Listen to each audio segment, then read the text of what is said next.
Meus irmãos, a paz do Senhor, aqui estamos mais uma vez para darmos continuidade a nossas pré-aulas de Escola Bíblica Dominical. Nesta feita nós vamos para a lição de número 5, que tem por título Os Dons Espirituais na Igreja.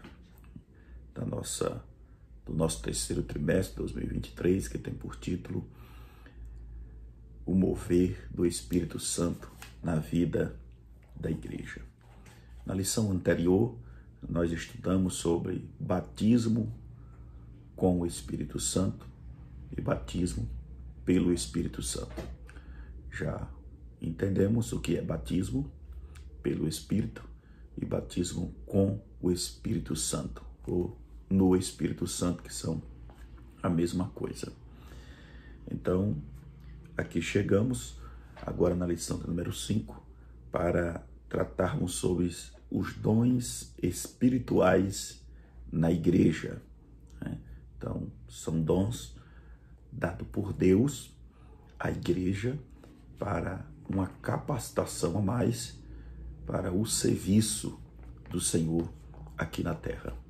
Então, nós aprendemos na lição anterior que o único dom que edifica o seu portador é o dom de língua. Os demais dons, ele edifica a igreja, corpo de Cristo. Vamos lá. O texto áureo da nossa lição está escrito assim: portanto, procurai com zelo os melhores dons, e eu vos mostrarei um caminho mais excelente. 1 Coríntios, capítulo 12, versículo de número 31. Verdade prática da nossa lição está escrito assim: os dons são dádiva da parte de Deus, concedida à igreja para o desenvolvimento e edificação do corpo de Cristo na terra. Então, aqui na nossa verdade prática, nós já podemos entender qual o objetivo dos dons, na vida da igreja. Então, os dons são dádiva da parte de Deus. Dádiva é considerado um presente, é algo gratuito da parte do Senhor, para a igreja, para que o edifique, todo o corpo de Cristo. A igreja é o corpo de Cristo. Então, repito, o único dom que nós aprendemos que edifica o seu portador é o dom de línguas. Paulo disse isso, que o que fala em línguas edifica-se a si mesmo. Então, a igreja para o desenvolvimento e edificação do corpo. Para o desenvolvimento, a igreja se desenvolve, ela é um organismo vivo e ela cresce, vai se desenvolvendo. Nós temos aqui os 3 objetivos específicos, começando pelo objetivo geral: ressaltar os dons do Espírito Santo na igreja e seus objetivos. O primeiro objetivo específico está escrito assim: definir o que são os dons do Espírito.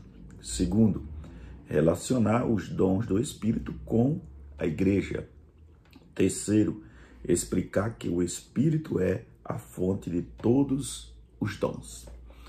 Então, nós vamos aqui adentrar agora nossa lição, a nossa leitura bíblica, que tomamos como base, está em 1 Coríntios, capítulo 12, versículo 1 ao versículo de número 11. Agora vamos aqui para o nosso primeiro ponto, nosso primeiro tópico, melhor dizendo. Primeiro ponto do primeiro tópico: o que é dom?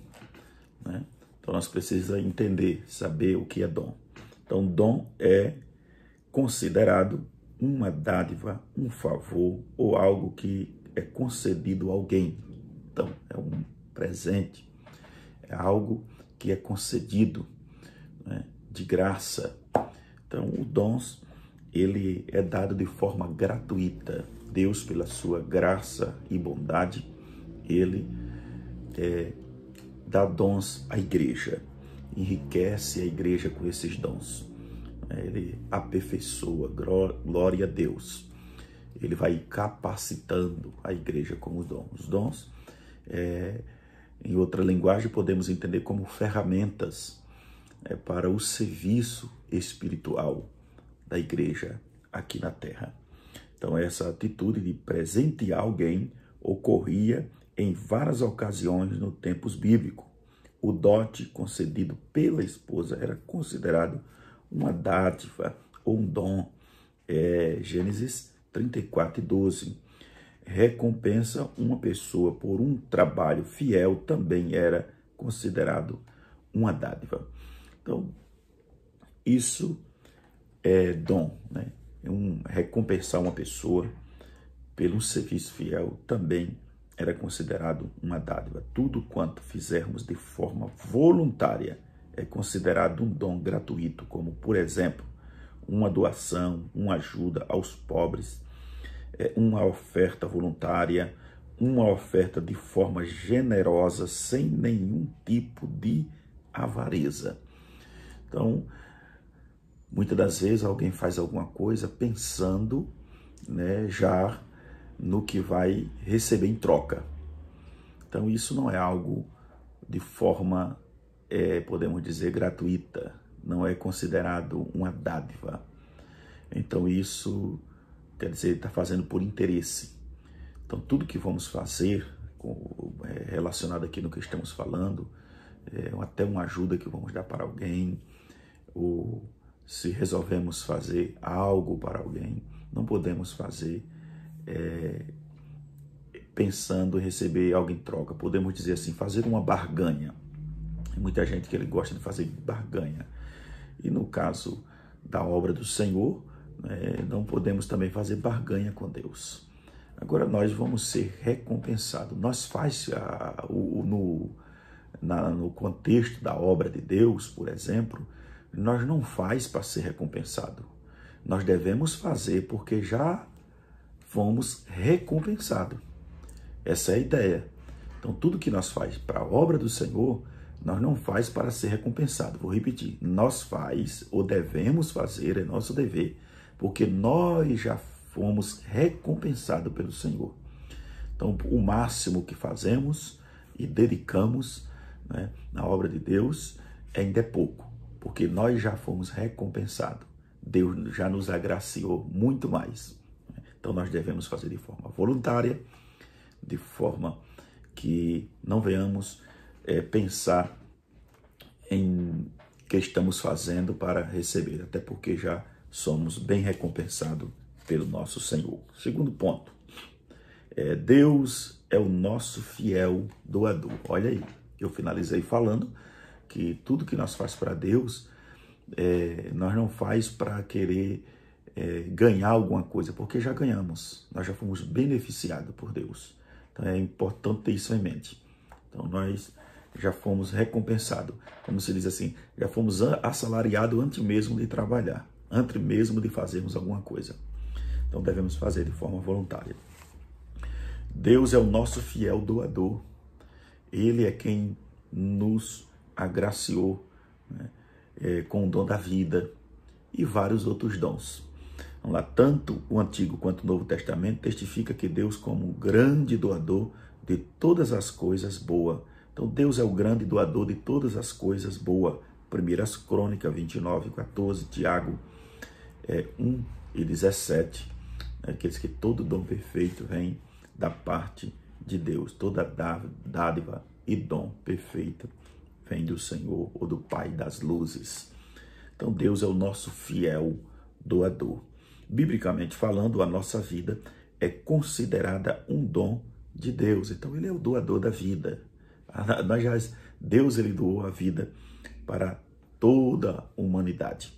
Então a nossa vida é doada por Deus. Sem ele não haveria vida, ou não estaríamos aonde estamos. É evidente que todas as coisas foram criadas necessariamente para a vida física. Veja só, Deus é o doador da vida e ele tudo cria pensando no bem-estar desta humanidade. Então, tudo que Deus criou foi para o desenvolvimento desta vida. Então, é evidente que todas as coisas foram criadas necessariamente para a vida física. Então, Deus pensando no ser humano, o sol para produzir luz, né, durante o dia, ordenar as estrelas e a lua para a noite, e assim sucessivamente, né? E assim haja vida e haja produção de alimentos, tanto das plantas como dos animais. Olha só o quanto Deus é maravilhoso, né? Tudo que Deus, vou repetir aqui, tudo que Deus ele projetou, né, executou, foi pensando no homem. Então, veja que nós temos aqui o verdadeiro doador de todas as coisas. Essa é a ideia, de tudo, de todas as coisas. Então, é o Senhor quem manda a chuva para que haja prosperidade na terra em todos os aspectos. E aqui nós temos as bases bíblicas. O Senhor, se não houvesse chuva na terra, estava tudo perdido. Então ele manda a chuva para que haja mantimento, prosperidade na terra. Esse é o objetivo. Então, a união entre um homem e uma mulher é uma dádiva de Deus, a capacidade de gerar filhos, até o sono é doado, vou só voltar aqui, até o sono é uma dádiva de Deus para nós. Salmo 127, verso 2. Até o sono. Aconselho ler na versão NVI, é onde até eu destaquei aí. Então, meus irmãos, pare para pensar. Deus é o nosso fiel doador, ou doador de todas as coisas. Então, por isso que devemos, antes de dormir, pedir a Deus, né, que Ele nos dê um bom sono, né, que possa dar um sono reparador, que nos recomponha as energias do nosso corpo para que possamos levantar no dia seguinte, o agradecer novamente pelaquela noite maravilhosa que Ele tem nos concedido, pelo novo dia, por estar de pé novamente, porque tudo e em tudo dependemos de Deus. Em tudo nós dependemos do Senhor, 100%. Então, por isso devemos a cada dia buscar e agradecer, render-lhe graça por tudo que Ele faz por nós. Terceiro ponto do primeiro tópico, as habilidades humanas. Então aqui, seja qual for as habilidades que alguém possua, elas também são consideradas, elas também são concedidas por Deus. Tem gente, irmãos, que ele costuma se gloriar por uma habilidade que possui, por uma capacidade, às vezes, que tem de executar algo. E isso está correndo um grande perigo. Então, em tudo devemos dar graças a Deus.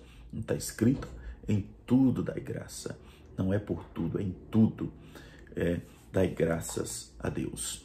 Então, Deus é quem nos concede habilidade. Então, por isso que nós destacamos aqui que os dons, ele é distribuído à igreja com o objetivo de capacitar, de trazer uma edificação, não é? Ao corpo de Cristo, que é a igreja. Então, há variedade de dons. Às vezes um tem uma capacidade maior, outros mais intelectuais, outro tem umas, podemos dizer, tem uma habilidade para... Cada um tem uma habilidade para uma coisa, podemos dizer. E a obra vai se desenvolvendo por meio de cada membro daquele corpo. Paulo vai dizer assim, já pensou se a mão dissesse, já que eu não sou pé, eu não faço parte do corpo. Já pensou se a orelha dissesse, eu não sou nariz, então eu não faço parte desse corpo. Agora ele diz assim, imagine se todo o corpo fosse orelha. Né? É claro que ele está falando uma linguagem metafórica, se referindo aos membros do corpo de Cristo, que somos nós. Então imagine se alguém pensa assim, eu não tenho tão função na obra de Deus, então eu não sirvo para a obra de Deus. Não, cada um tem uma função. Deus fez a orelha com um objetivo, né? Fez o ouvido com um objetivo, para ouvir. Né? Fez o nariz também com um objetivo, sentir cheiro, olfato. Se perdemos o olfato, perdemos o sabor das comidas. Olha que coisa, perdemos o paladar. Automaticamente perdemos o paladar. O que Deus fez? Nós temos, por exemplo, os 5 sentidos do corpo. É por esses 5 sentidos que captamos e que às vezes assimilamos as coisas. Veja só, nós temos visão, audição, né, olfato, paladar e tato. Então nós temos os 5 sentidos do corpo. Muitas das vezes nós precisamos pegar nas coisas para ter aquele, às vezes começar a entender, assimilar alguma coisa, né? Então nós temos a visão, que é considerado a janela do corpo, e temos por onde nós vê. Então nós temos o olfato, como eu já falei, se perdemos, perdemos o paladar, a gente trabalha em conexão, e temos a audição. Se perdermos a audição, automaticamente também podemos perder a fala. Olha como que trabalha em conexão, né? Esses 5 sentidos do corpo. Que se você perde a audição, por que é que alguém é mudo? Porque não tem audição. Se perdemos a audição, perdemos o jeito de falar, porque não ouvimos. E alguém que já, por exemplo, nasceu ouvindo, mas se ele perde a audição, ele vai perdendo o jeito de falar também, porque ele não vai mais ouvir e vai, de alguma forma, perder esse sentido. Mas vamos lá. Isso aqui é só para nós ter uma noção do que estamos falando. Então, irmãos, para cada um, Deus capacitou de forma diferente, né? Deus capacitou de forma diferente. Busque exercer. O que é que Paulo diz? Buscai os dons com zelo. E o que é que ele vai dizer aqui no versículo 31 do capítulo 2 de 1 Coríntios? E eu mostrarei um caminho mais excelente. É só buscar. Batei e abri-se-vos-á. Está escrito, né? Vamos para frente. Segundo tópico, está escrito assim: a igreja e os dons espiritual. Eu estou aqui de forma rápida, né? Rapidinho em cada tópico. Reverência no uso dos dons. Isso aqui é muito importante para todos nós que exercemos as nossas funções na igreja, que tem dons. Então nós precisamos ter bastante reverência no uso dos dons, porque os dons é dado por Deus, não é nosso, é Deus quem capacita, né? É Deus quem nos agraciou. Então podemos ter bastante, total reverência, podemos dizer assim, com o uso dos dons. O apóstolo Paulo observa a importância dos dons na igreja, mas exorta aos irmãos que tinham dons para não sair da orientação do Espírito de Deus. Então, ele observa a importância que tem os dons na igreja, porque nós já frisamos sobre isso. A importância dos dons é edificar, né? Exortar em alguns pontos, trazer a capacitação para a vida da igreja, para o serviço. Agora, diante disso, ele exorta aos irmãos que tinham dons para não sair da orientação do Espírito Santo. Que uma pessoa que tem dons e ele não procura reverenciar aquele que doou o dom para ele, ele sai fora da presença de Deus e faz mau uso dos dons. Isso é um perigo, né? Isso é um perigo, porque ele se ensoberbece. E a soberba, ela leva o homem aos extremos, né? Pode levar ele a desviar-se da presença de Deus e até mesmo perder o de mais importante, que é a salvação. Então Paulo chama a atenção dos irmãos em Corinto, dizendo que não queria que fossem ignorantes acerca dos dons. Isso não quer dizer, o que Paulo está falando aqui acerca da ignorância, ou que ele não fosse ignorante, ele não estava querendo dizer que aquela igreja fosse desprovida dos dons. Pelo contrário, Paulo chegou a dizer que nenhum dom lhe faltava. 1 Coríntios 1:7. Era uma igreja totalmente, podemos dizer, rica de dons. Mas qual era o objetivo de Paulo? Como líder que tinha zelo pela igreja do Senhor, a advertência de Paulo aqui é que toda a igreja entendesse a finalidade dos dons espiritual na igreja. Esse era o objetivo, que Paulo vai dizer: não sejam ignorantes. Então, qual era o objetivo aqui? que a igreja não fosse, que a igreja entendesse, melhor dizendo, o objetivo de cada dom, né, dado à igreja por meio do Senhor.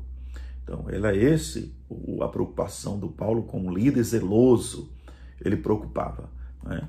Então, o apóstolo Paulo observava a importância, ele sabia a importância dos dons, mas tinha total preocupação que os irmãos extraviassem, né, fazendo mau uso dos dons. Então, ele diz, olha, tenha zelo, né, tenha reverência, procure andar na direção do Espírito Santo e não venha fazer algo segundo a carne, mas faça segundo o Espírito. Vamos lá. O equilíbrio com os dons. Precisamos ter equilíbrio. Os dons são equilibrados com o uso correto da palavra de Deus. Então, um crente, uma das coisas que equilibra os dons é o amor. Então, nós precisamos ter amor pela palavra de Deus, em aprender da palavra de Deus, entender a palavra de Deus, compreender a palavra de Deus, interpretar a palavra de Deus, para que não venhamos usar os dons de forma correta. Os dons espiritual concedido pelo Espírito Santo, ele precisa andar em conformidade com a palavra. Então, isso é muito sério. A palavra é a espada do Espírito Santo. Olha só, a palavra, quem dá os dons? Espírito Santo. E a palavra é a espada do Espírito Santo, bem afiada e penetrante. Efésios 6,17. Então, se a palavra é a espada do Espírito Santo, bem afiada, bem penetrante, então os dons não podem andar, podemos dizer, separado desta palavra. Então, assim como a palavra de Deus e o Espírito Santo não se contradizem. Não se contradizem. Então, precisamos saber disso. Mas trabalha em perfeita harmonia. Então, trabalha em perfeita harmonia. A mensagem em forma de profecia precisa ser testada. E como seria feito esse julgamento? A palavra é o instrumento que precisa ser usado para o teste da profecia. Então, o instrumento de julgamento para uma profecia, se há dúvida, é a palavra de Deus. Então, repito, se há dúvida acerca de alguma profecia, o instrumento para que possa julgar esta profecia não sou eu e nem você, é a palavra de Deus. Então, nós devemos comparar com a palavra, examinar a palavra, né, examinar as escrituras sagradas e ver se aquela profecia está de acordo com a palavra de Deus. Então, se uma profecia não estiver em conformidade com a palavra de Deus, como disse o apóstolo Paulo, seja considerado uma anátema, né? Não considere como uma palavra verdadeira. Então, descarte, isso é algo para ser descartado. Então, devemos tomar muito cuidado. Então, profecia que contradiz, que não está de acordo com a palavra de Deus, não é o Espírito Santo que está usando esse instrumento para falar de falar alguma coisa no meio da igreja. Muito importante isso. Então, é importante observar. Então, como eu falei, em caso de dúvida, procure a palavra. Então, o que é que o apóstolo Paulo vai dizer em 2 Timóteo 3,16? Que toda a escritura é divinamente inspirada por Deus para corrigir, né, para redaguir, para instruir em justiça. Então, toda ela é inspirada, como disse aqui o apóstolo Paulo. Terceiro ponto do segundo tópico, o comportamento do vaso. Isso é muito importante também a respeito do comportamento do vaso. Então, o pastor e teólogo Antônio Gilberto comenta em um dos seus escritos, os dons espirituais não devem operar sem os frutos do Espírito. Não deve operar. Porque o que é o fruto do Espírito evidencia a vida do crente que ele verdadeiramente é um crente salvo. Evidencia a salvação na vida do crente. É isso que os dons identificam, que aquela pessoa, ele é um crente salvo. Então vamos lá. E como seria, só voltar aqui, o conselho aqui é que todos aqueles que receberam dons, a primeira coisa a ser feita é procurar ter conhecimento daquilo que diz a palavra sobre o exercício dos dons. Os dons são concedidos para a edificação, exortação, consolação da igreja, não para a exortação de alguém.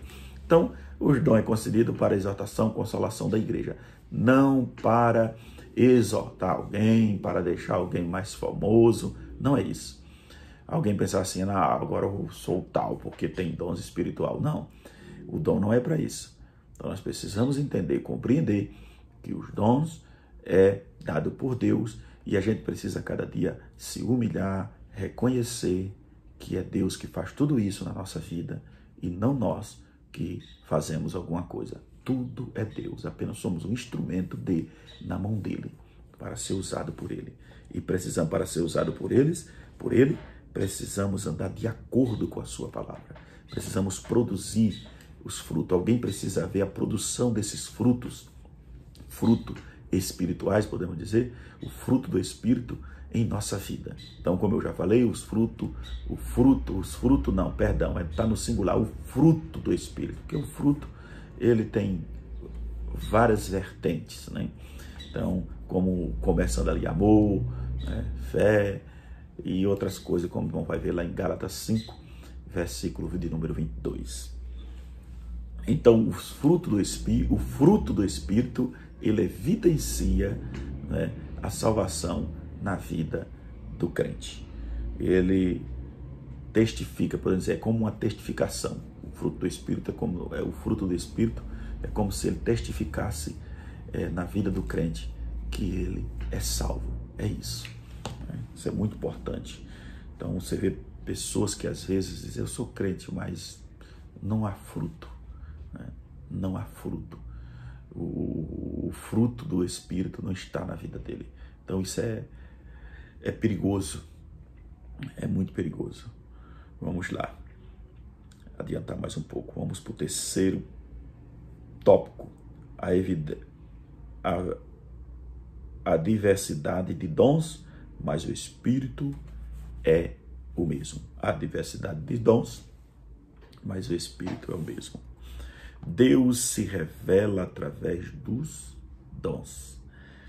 Então aqui nós temos a Trindade Santa se identifica de forma indireta neste texto de Coríntios 12, 4 a 6. Então Deus Pai, Deus Filho, Deus Espírito Santo é revelado aqui sem qualquer contradição. Então Deus Trino se revela ao homem através de dom e serviço para a edificação da igreja. Todo e qualquer dom vem de uma mesma fonte, de um mesmo Deus, um mesmo Senhor, um mesmo Espírito, do Pai, do Filho e do Espírito Santo, a fonte de onde procede todas as bênçãos e herança espirituais, ainda que seja distinto em si mesmo, não se contradizem, ele se concorda em tudo. Todas as dádivas vêm de um único Deus. Então Deus é revelado aqui, a Trindade Santa é revelada aqui por meio dos dons que é dado à igreja. Então quem é, como aprendemos, o doador, né, dos dons espirituais? Deus, né? O único Deus aqui em três pessoas: Pai, Deus Filho e Deus Espírito Santo, né? Distribuindo dons à igreja. O Filho ou o Espírito dando dons espirituais, os filhos ministeriais e o Pai operando tudo em todos. Coisa gloriosa. Segundo, a diversidade de dons. A diversidade, vários tipos de dons são especificados aqui por Paulo. Havia variedade de dons na igreja de Coríntios, mas todos precisariam ser guiados pelo mesmo Espírito, que testifica do Pai e do Filho. Então, olha, todos precisariam. Há variedade de dons, mas o Espírito é o mesmo. Não há contradição. Todos precisariam. O objetivo de todos aqueles que têm dom é a mesma coisa. Então, a igreja em si também não pode se contradizer no que está fazendo para Deus. Muito importante. Se há contradição dentro da igreja no que está fazendo para Deus, então está errado. Então, ele diz assim, há variedade de dons, mas o Espírito é o mesmo. Então, havia variedade de dons na igreja de Coríntios, mas todos precisariam ser seguidos pelo mesmo Espírito, que testifica do Pai e do Filho. E a uns foi dado a palavra da sabedoria. Indica uma pessoa que tem uma capacidade em discernir coisas ocultas e linguagens enigmáticas e simbólicas. Veja que capacidade que Deus deu. Isso é um dom muito maravilhoso, o dom da palavra de sabedoria. Então, indica uma pessoa que tem uma capacidade em discernir coisas ocultas e enigmáticas e simbólicas. Então, que dons maravilhosos. Aqui nós temos o outro, a palavra da ciência, uma capacidade sobrenatural no tocante às coisas espirituais. As coisas espirituais, a fé, uma base para a confiança naquilo que se está fazendo para Deus. Então, dom de cura é considerado um poder da parte de Deus na vida de uma pessoa. Assim, orando, o milagre acontece, até mesmo naquele que estão desenganados pela medicina.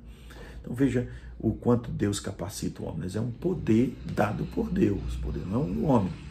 Então, por isso que devemos tomar muito cuidado, porque muita gente vão, às vezes, receber um dom como este, um dom de cura, e vai se ensoberbecer e vai perder a salvação. É preciso ler Mateus 7, 22 e 23, como pessoas que receberam dons e desviaram. Está lá escrito que eles fizeram muita coisa, mas Jesus disse, eu também não vos conheço. Então, observe quanto isso é sério. Jesus vai dizer em Mateus 10, e 19, 20, vai dizer assim, para os discípulos, não alegreis porque vos sujeitos espírito imundo, mas antes alegre por ter o vosso nome escrito no livro da vida. Então não vos alegreis só por causa do poder que foi dado a vocês, mas procure,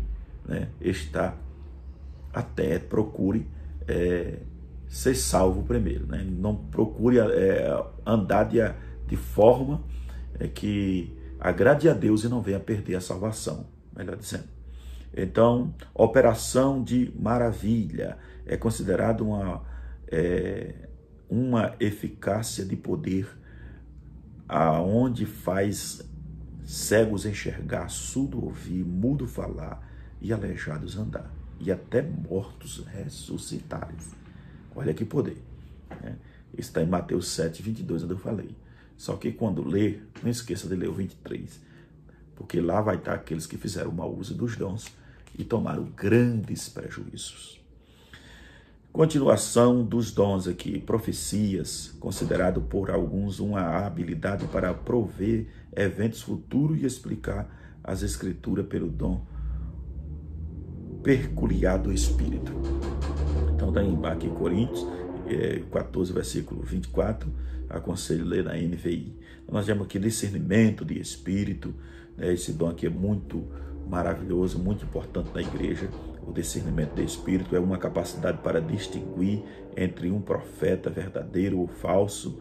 E aí os irmãos com certeza o professor vai com mais detalhes aí na sala de aula.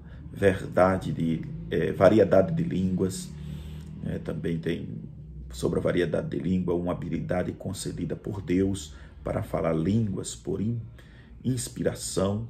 Paulo a chama de línguas estranhas, interpretação das línguas. Então, isso aqui é um dom também dado para a igreja, e alguns têm esse dom para interpretar as línguas estranhas, concedida pelo Espírito Santo. Vou encerrar por aqui, que Deus continue abençoando, dando mais graça e sabedoria do alto a cada um de nós, para a cada dia fazermos a obra de Deus com mais diligência, com mais sabedoria, com mais